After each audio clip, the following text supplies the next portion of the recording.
তার উপরে কন্টেস্ট হবে। নইলে আমরা খালি হরিসভা মহোৎসব করতেছি, এইরকম কিন্তু কোনো কথাবার্তা আছে না, কেউ বলতেছে না, শুনতেছে না, খালি শোনা শোনা কথা দু একটা করছে। আমি দেখছি প্রায় ওই একজন শোনা কথার একজন করে গেছে, সে নিজে পড়ি চলি নেই, এইরকমই বেশিরভাগ মানুষ। তাহলে সবাইকে পড়তে হবে।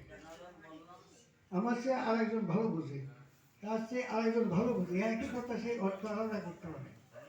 কত গুণ, কত ব্যাখ্যা একটা সড়কের, আর তারা সড়কের ব্যাখ্যা গৌরাঙ্গ প্রভু মহাপ্রভুর কাছে সার্বভৌমত্ব বলেছিলেন, আচ্ছা তুমি এই যে 1 মাস ভাগবত শুনলে, তখন জিজ্ঞাসা করলে না যে কোনটার অর্থ কি, কি না কি?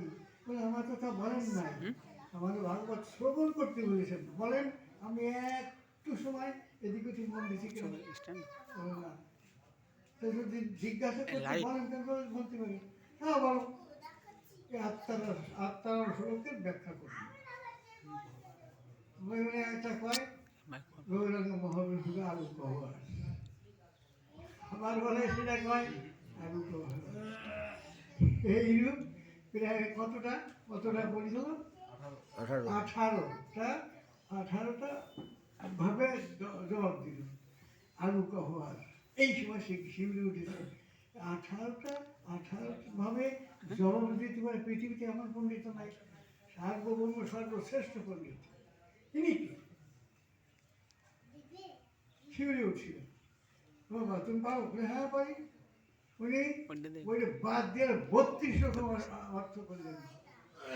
তখন উনি মুৎসদে বললেন গৌরাঙ্গ মহাপ্রভুর কাছে, আজ তুমি তো দেশ না, তুমি তো সেই, তারপরে ইনভাইট করেন ওনার খাওয়ার জন্য, যাওয়ার জন্য।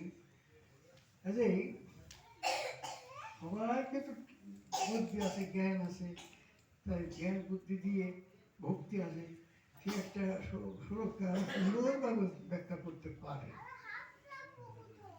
বুঝছো?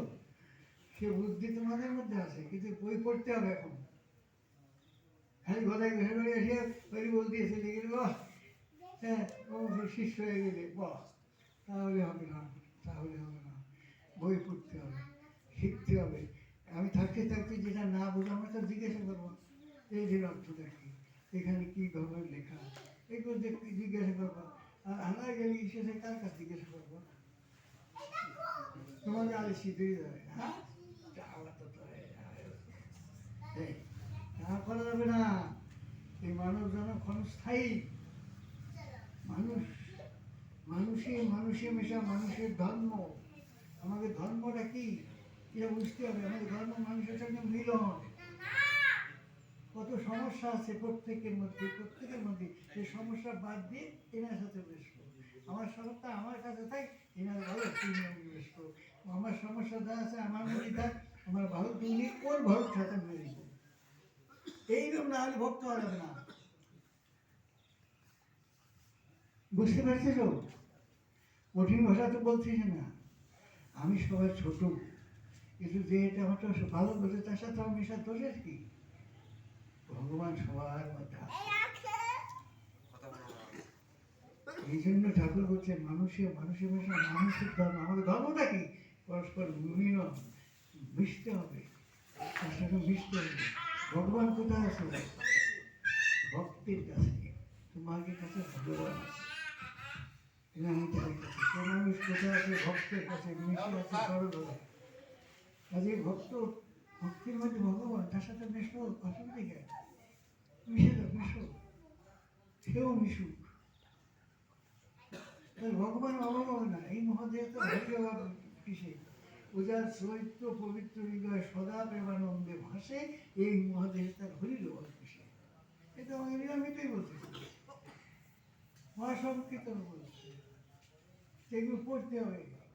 জ্ঞানমিত হরিসংকীর্তন মহাসংকীর্তনে পড়িয়ে যাতে হবে। যখন না বুঝবা সেটি টিক চিহ্ন দেবা। এই শান্তি সভা এসে প্রশ্ন করবে এটা কি?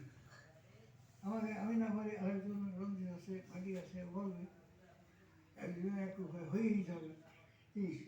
জানার চেষ্টা করবো, জানার একটা প্রবল বাসনা, আমার অভাব, খিদিয়ে না খাওয়ার চিন্তা করে না, কত পিঠে আমাকে, আমরা কিচ্ছু জানি না। তাহলে কত খাবার দরকার আমাকে জানতে হবে। এখন যদি ক্ষুধা বাড়াও, সবাই খুব ক্ষুধা বাড়াও, বই তো বসে নিয়ে যাও, বলতি নাম লিখে নিয়ে যাও, দিয়ে দাও, যেদিন ঘরে পয়সা দিয়ে দিও, এসছে আর আমরা কি করতে। যাই হোক, এই মশাই আমার কথা বাদ দিচ্ছি, ওনার কথা শোনার পারমিশন দিচ্ছিল, তা আমি আমি খারাপ কথা বলছি, তুই এসে ভালো কথা তাই পাঠিয়ে বাবু কুইজ প্রতিযোগিতা বাবু বাবু আরে যাক না, এই কথাটা শোনার তো দরকার না। আমি যাবো না, আমি যাবো না। কি জানবি? এই তাকি তো শুনতে এত শুনতে ভালো কথা বলা নাকি? মা, এইখানে আমি একটা কথা বলবো। বাবু বাবুর কথাই বাবু হ্যাঁ, বলছি কুইজ প্রতিযোগিতার প্রশ্নগুলোকে ছোট আকারে তো করলে ভালো হবে না, এক কথা কি কথা উত্তরের মধ্যে না কুইজ এক কথা দুই কথাই হয়। হ্যালো।